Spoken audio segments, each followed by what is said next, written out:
हिंदी मराठी विवाद फिर गरमाया। निशिकांत पर दिनेश लाल यादव का हमला। उद्धव राज ठाकरे बेरोजगार हैं, निरहुआ।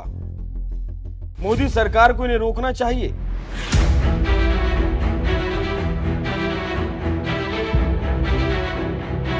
महाराष्ट्र में एक बार फिर आग सुलग रही है। भाषा की आग, पहचान की आग, और इस बार लपटें इतनी तेज हैं कि दिल्ली तक दिखने लगी है। मी मराठी का नारा लगाते हुए राज ठाकरे और उद्धव ठाकरे एक ही मंच पर दिख रहे हैं।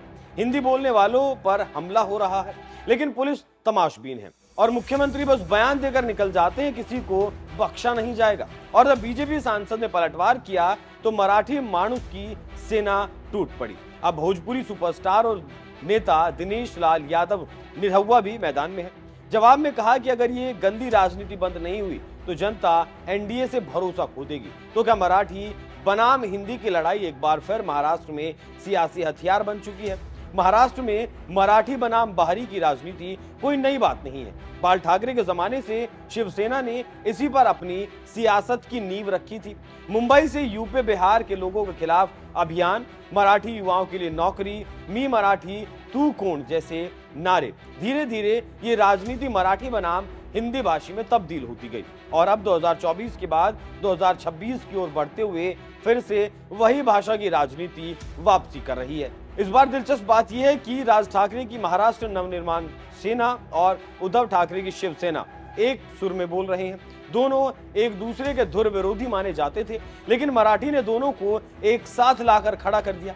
उद्धव ठाकरे कहते हैं मराठी पहचान पर हमला बर्दाश्त नहीं होगा। राज ठाकरे के कार्यकर्ता सड़क पर उतरकर जबरदस्ती दुकानदारों से मराठी में बात करने को कहते हैं, हिंदी बोलने पर मारपीट करते हैं और पुलिस खामोश है। जब बात मुसलमानों की हो, मदरसे की हो, हलाल सर्टिफिकेट की हो तो महाराष्ट्र सरकार एक्शन में दिखती है। लेकिन जब हिंदी भाषी ऑटो चालक को पीटा जाता है, जब यूपी बिहार के मजदूरों को डराया जाता है, तो वही सरकार बगले झांकने लगती है। मुख्यमंत्री कहते हैं जो भी गुंडाई करेगा नहीं बख्शा जाएगा, पर कार्रवाई एक भी एफआईआर राज ठाकरे या उद्धव ठाकरे पर नहीं। क्यों? क्योंकि बीजेपी जानती है कि अगर वो मराठी अस्मिता के खिलाफ दिखे तो 2026 में उनका पूरा खेल बिगड़ सकता है। बीजेपी के झारखंड से सांसद निशिकांत दुबे ने आग में घी डालने का काम किया। उन्होंने कहा कि राज ठाकरे अगर मुंबई छोड़कर उत्तर भारत आए तो कुत्ते की तरह दौड़ाए जाएंगे, क्योंकि कुत्ता भी अपने इलाके में शेर होता है। बस फिर क्या था, शिवसेना ने कहा कि ये कौन लक्कड़ बग्गा है जो इतना चिल्ला रहा है। टीवी डिबेट्स में तू मैं शुरू, सोशल मीडिया पर उबाल आया और महाराष्ट्र की सियासत में भाषा अब एक हथियार बन चुकी है। जब बवाल बढ़ा तो सबकी नजर गई। मुख्यमंत्री फडणवीस ने बयान दिया कि बीजेपी सांसद ने मराठी का अपमान नहीं किया, न उन्होंने राज उद्धव को गलत कहा, यानी खुलकर ठाकरे परिवार को घेरने से फडणवीस भी पीछे हट गए। ये सत्ता की मजबूरी है या 2026 से पहले कोई रणनीतिक चुप्पी? अब इस विवाद में एंट्री हुई आजमगढ़ से पूर्व सांसद और भोजपुरी अभिनेता दिनेश लाल यादव निरहुआ की। उन्होंने सीधा हमला बोला और कहा राज ठाकरे और उद्धव ठाकरे बेरोजगार हो चुके हैं, इसीलिए गंदी राजनीति कर रहे हैं। उन्होंने मोदी सरकार से गुहार लगाते हुए कहा कि अगर इस तरह की राजनीति पर रोक नहीं लगी तो जनता एनडीए से भरोसा खो देगी। भोजपुरी बेल्ट से आया ये जवाब महाराष्ट्र की राजनीति में नया मोड़ ला सकता है। मुंबई की रफ्तार चलती है यूपी बिहार के मेहनत कशों से, डिलीवरी बॉय से लेकर टैक्सी ड्राइवर, हॉकर से लेकर दुकान सहायक तक। लेकिन इन्हीं हिंदी भाषाई को डराया जा रहा है, मारने की धमकी दी जा रही है। ये सिर्फ वोटों की राजनीति नहीं, सामाजिक विभाजन का बीज बोने वाली साजिश है।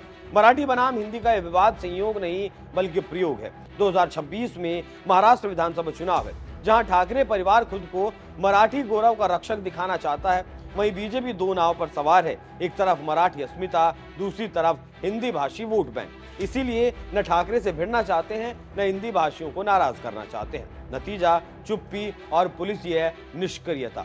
जब देश महंगाई से परेशान है, बेरोजगारी चरम पर है, तब क्या ये भाषाई झगड़े असल मुद्दों से ध्यान भटकाने की चाल नहीं है?